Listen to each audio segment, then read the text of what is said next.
So now we approximate the function ln x by this third-degree Taylor polynomial, all right? And so now part B, use Taylor's inequality to estimate the accuracy of the approximation, okay? So here we're going to use Taylor's inequality. So basically we want to estimate functions by a Taylor polynomial. However, if we do that, we want to see how good our approximation is, because sometimes we'll get a very bad approximation and then it's not very useful, okay? So we're going to use Taylor's inequality here. We've all seen this notation before. This, when we saw alternating series remainder theorem, this just is the error, okay? And so on the top of the next page is just the steps of how to use Taylor's inequality. Does anyone want me to go through the theory of Taylor's inequality? Sure. Yeah. Wait, seriously? Yeah. Well, I won't do it today. This will be another day. It'll take about 30 minutes. No. Oh, never mind. I was just doing it for the video so you guys. Is it worthwhile? What? Is it worthwhile? That depends if you're interested in it. I mean, That's this how won't it be on is. the exam, but if you're interested in it, I'll go over it. You should get bonus No, points what? on the exam if we explain it. You should put something on Angel that we can look at if we want. And if we don't. You should just look at the textbook. Ew. So yeah, if you are curious, you can look at the textbook. Okay, it is in the textbook. And then if you have any questions, you can just come to office hours or email me or whatever. All right. So I'll just leave it at that because it doesn't seem like many people are very excited about the theory. So I'm not going to waste class time going over it. If you are curious, you can come to office hours. Okay, I don't want to spend a half hour on something that everyone's just going to space out too. Any questions so far? Okay, so now we're going to use Taylor's inequality. So let's follow 3 steps here. Okay, that's on the top of the page. So step 1, find the n plus 1 derivative.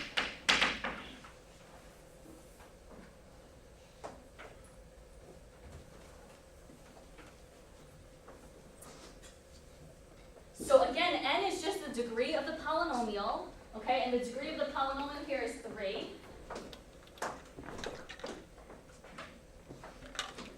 So here n equals 3. This is a degree. Okay, and so we always increase that degree by 1 and then find that derivative. So find fourth derivative.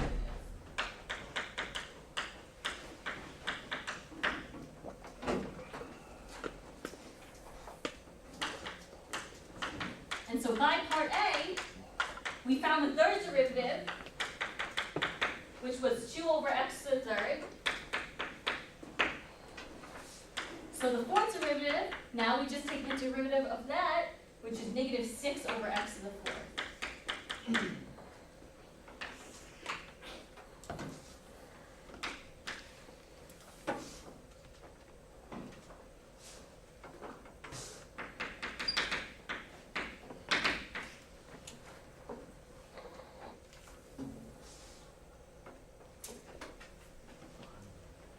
Okay, so step 2 now is to find m. So basically what m is when we find whatever derivative we found in part 1, we take the absolute value of that, okay? Then we want to find what the largest value of that is, okay, for any x in the interval between 1/2 and 5/2. All right, so first, for what x in the interval from 1/2 to 5/2 makes the absolute value of what we found in part 1, so negative 6 over x to the 4th. Okay, and if I take the absolute value of that, the negative sign will go away, and 6 and x to the 4th are both positive. X to the 4th is positive because it has an even exponent. So this is the same as 6 over x to the 4th. Okay, so for what x in the interval makes this largest?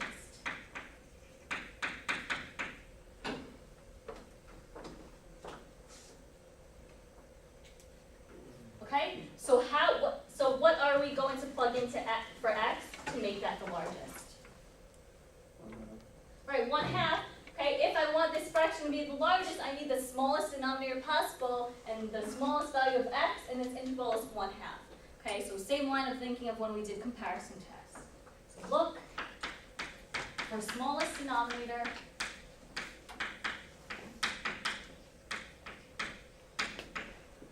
and occurs when x equals 1.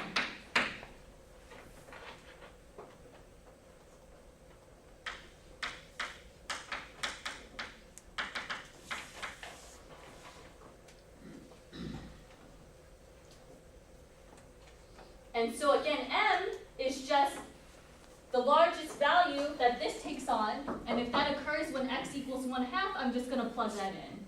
So I have 6 over 1/2 to the 4th, and I'm not going to multiply that through, okay? You'll see why later. I'm just going to simplify this to 6 times 2 to the 4th.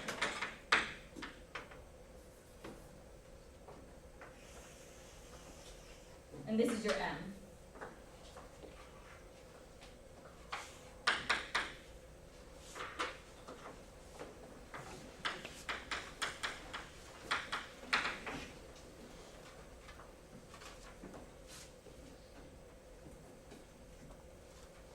Questions?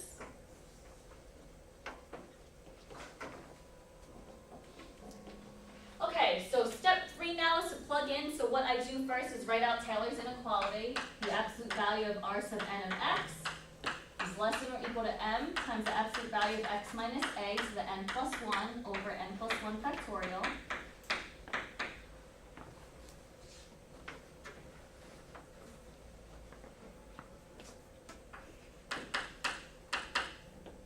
Now I find my a and n.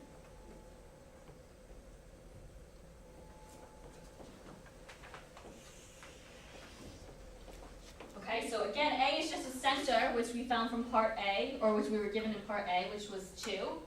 And n here is just a degree of the polynomial, which is 3.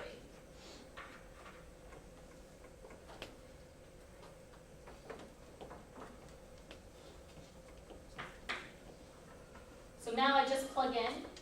So you should just write that underneath, but since I don't have room, I'm just going to write it over here, okay? Try to write small, because there's a lot to write for this problem.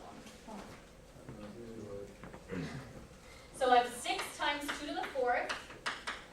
Okay, that's m, which I plug into here. Then I have the absolute value of x minus a, which is 2, to the 3 plus 1 over 3 plus 1 factorial.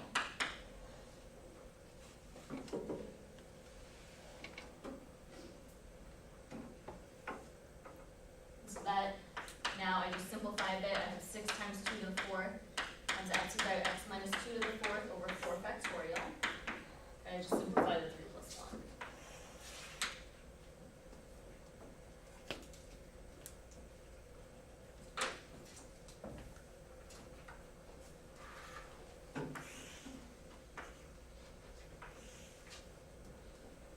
Questions? So now you're going to write a side note here. I want to get rid of this x here because I want this to be some number. So I need to get rid of the absolute value of x minus 2. Okay? Find largest distance between any x in the interval from 1/2 to 5/2 and 2.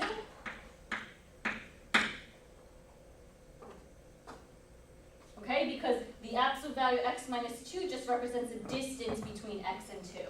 So I want to find the largest distance between any x in this interval and 2. So let's just draw a number line from 1/2 to 5/2. Put a 2 somewhere in there, okay? It's not drawn to scale.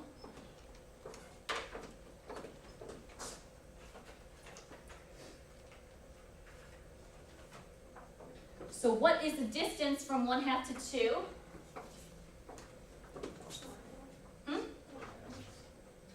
From what, right, 1.5, so 3/2. And from 2 to 5/2? 1/2.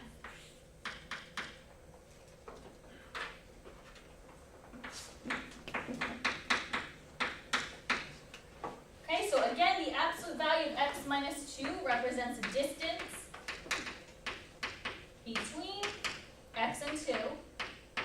And so now I want to find the maximum distance between x and 2.